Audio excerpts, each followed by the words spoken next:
नमस्कार दोस्तों, मैं C Umesh Pathak, professional numerology, vastu and rudraksha coach, आपका दोस्त, आपका मेंटर, आपका गाइड, फिर से हाजिर हूँ आपके सामने एक और ज़बरदस्त, इंटरेस्टिंग और रेलेवेंट टॉपिक लेकर। जी हाँ दोस्तों, रेलेवेंट क्योंकि पितृपक्ष आने वाला है, राइट।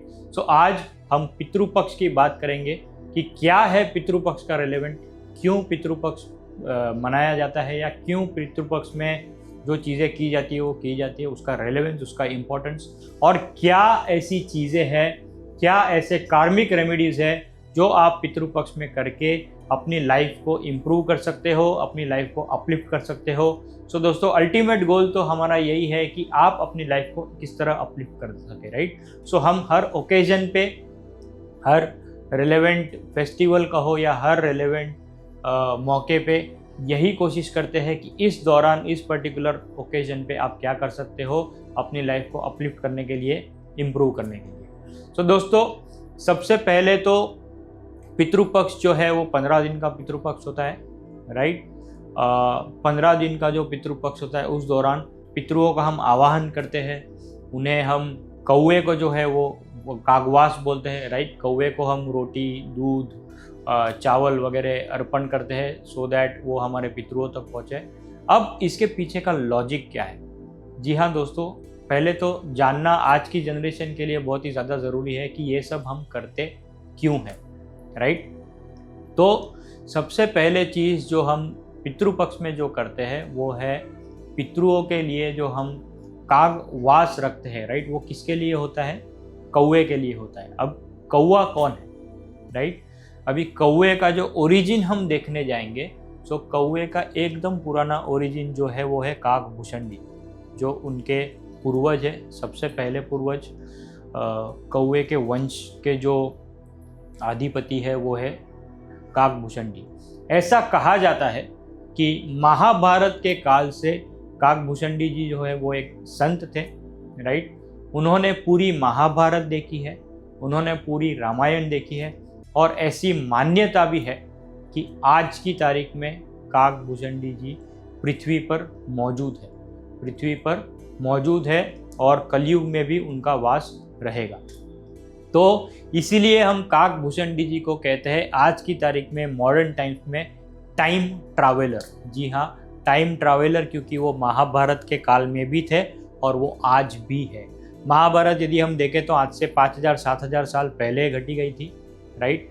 और सिमिलरली रामायण भी हज़ारों सालों पहले ही हुई है। और आज भी यदि हम कहते हैं कि काकभूषणी जी पृथ्वी पर मौजूद है, so there can never be a better time traveller. आप कितने भी साईफाई मूवीज़ बना लो, आप कितने भी टाइम ट्रैवलिंग की मूवीज़ बना लो, इंडियन कल्चर में लाइव एग्जाम्पल्स है, लाइव केस स्टडीज़ है। काकभूषणी हमने अभी अभी डिस्कस किया, he is a real time traveller. So ऐसी मान्यता है कि क्योंकि crows and Kakbhushani ji are known to be time travellers, ये लोग जो है अपना मैसेज जो है अपने पूर्वज तक पहुंचा सकते हैं। ये लोग जो है हमारी जो भावना है, हमारी जो फीलिंग्स है, हमारी जो ऑफरिंग्स है, हम जो कागवास के रूप में जो खाना वगैरह अर्पण करते हैं, वो हमारे पितृओं तक पहुंचाने की क्षमता रखते हैं। इसीलिए जो है हम कौवों को जो है रोटी, राइस, दूध, घी, शक्कर वगैरह ये सब अर्पण करते हैं। यही भावना होती है कि हमारे पितृओं तक वो पहुँचे और पितरों का आशीर्वाद हम पे हमेशा बना रहे। दोस्तों, हमारे यहाँ डराया जाता है या कहा जाता है कि आप पे पितृदोष है। यदि किसी की प्रगति नहीं हो रही है, यदि किसी के घर में बच्चा नहीं हो रहा है, वंश वृद्धि नहीं हो रही है, तो ऐसा कहते हैं कि पितृदोष है, पितृदोष है, पितृदोष है, राइट। सो इसीलिए हम जो है पितृपक्ष में या पितृपक्ष में जो है ये रिचुअल्स करते हैं कि कौवे को जो है हम दूध में भीगी हुई रोटी या दूध में भीगा हुआ पूरी, राइस, शक्कर, ये सब अर्पण करते हैं जल के साथ, पानी के साथ, राइट। सो ये जो प्रोसेस है, ये करने से हमें कार्मिक दोषों से मुक्ति मिलती है। ये करने से हमें जो पितृदोष है उससे मुक्ति मिलती है, राइट। आपको कोई बड़ी विधि या कोई बड़ी पूजा भी करने की इतनी ज़रूरत नहीं है पितृदोष से मुक्ति के लिए। इतनी बेसिक चीज़ें भी कीजिए। आई बिलीव इन कार्मिक रेमेडीज, राइट।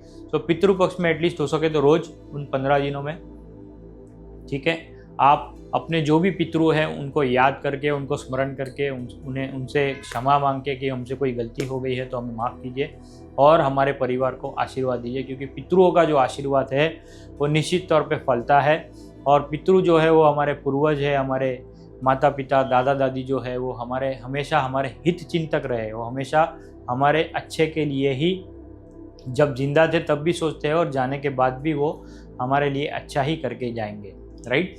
तो इसीलिए दोस्तों सबसे इम्पॉर्टेंट चीज़ जो है पितृपक्ष में आपको करनी है कि कौवे को दूध में भिगी हुई रोटी या ब्रेड तो हम नॉर्मली पितृपक्ष में अवॉइड करेंगे, दूध में भिगी हुई रोटी या पूरी वगैरह जो भी है आप राइस के साथ शक्कर के साथ उन्हें अर्पण कीजिए। साथ ही साथ यदि हो सके तो कुत्ते को भी आप ये सेम चीज़ जो है पितृपक्ष के दौरान दूध में भिगी हुई रोटी और पूरी और ये सब जो हम कौवे को अर्पण करते हैं सेम चीज़ कुत्ते को भी अर्पण कीजिए। तीसरा, पीपल के पेड़ के नीचे दीपक जलाइए, उससे भी आपके पितरों को तृप्ति मिलती है, शांति मिलती है और उनका आशीर्वाद सदा बना रहेगा। चौथी चीज़ जो है वो है गौ सेवा।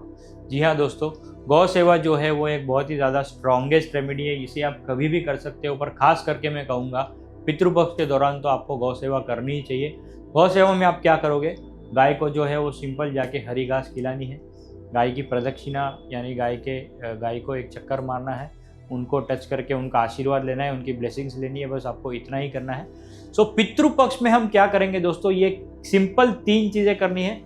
कुत्ते और कौवे को जो हम अन्नदान करते हैं, राइट, जो अर्पण करते हैं वो करेंगे, क्योंकि कौवे को देने से पितरों तक पहुंचेगा, राइट। और कुत्ते को जो है वो अगर आपका राहु केतु का भी यदि कोई दोष है या राहु केतु यदि आपके नीच के हैं तो वो भी दोष आपका निवारण हो जाएगा। सो कुत्ते और कौवे की ये रेमेडी हो गई। तीसरी जो पावर रेमेडी है, जी हाँ ये पावर रेमेडी है गौ सेवा, कोई भी कर सकता है, कभी भी कर सकता है, खास करके पितृपक्ष में आपको ये चीज़ करनी है। गौ सेवा कीजिए, जहाँ पे भी गाय मिले, हफ्ते में 1 दिन तो 1 दिन, पर रोज़ हो सके तो रोज़, पर मैं प्रैक्टिकल रहूँगा, एटलीस्ट हफ्ते में 1 दिन आपको गौ सेवा करनी है, गाय को हरी घास खिलानी है। ये 3 चीज़ें करके देखिए, आपको निश्चित तौर पे पितरों का आशीर्वाद मिलेगा और आप अपने लाइफ में सक्सेसफुल रहोगे, आपके लाइफ में सुख समृद्धि शांति और परिवार में भी एकाग्रता या परिवार में भी यूनिटी बनी रहेगी, आपकी वंश वृद्धि होगी। तो सभी एंगल से आपको पितरों के आशीर्वाद से फ़ायदा होगा, लाभ होगा। सो दोस्तों, उम्मीद करता हूँ पितृपक्ष से जुड़ी ये इन्फॉर्मेशन, ये पावर रेमेडीज़ जो है वो आपको अच्छी लगी होगी और आप अपनी लाइफ को डेफिनेटली अपलिफ्ट कर पाओगे और अपने पितरों का आशीर्वाद निश्चित तौर पे पाओगे। सो दोस्तों, आज के लिए इतना ही, मिलते हैं आपसे हमारे अगले वीडियो में। तब तक के लिए आप अपना और अपने परिवारजनों का ख्याल रखिए। See you in our next video. Thank you, good bye, God bless you. क्या आप भी ऑनलाइन ऑफलाइन कोर्सेज की बाढ़ में बह रहे हो, बिना ये सोचे समझे कि क्या ये कोर्स आपके लिए बना है या क्या वो प्रोफेशन आपके लिए बना है? तो दोस्तों, मैं CA Umesh Pathak, professional numerology and vastu consultant, आपकी डेट ऑफ बर्थ के अनुसार आपको बताऊंगा कौन सा कोर्स आपके लिए सही है, उससे पहले कौन सा प्रोफेशन आपके लिए सही है। तो मुझसे जुड़ने के लिए आप मुझे कॉल या व्हाट्सएप कर सकते हो और अपनी लाइफ में अल्ट्रा सक्सेस पा सकते हो।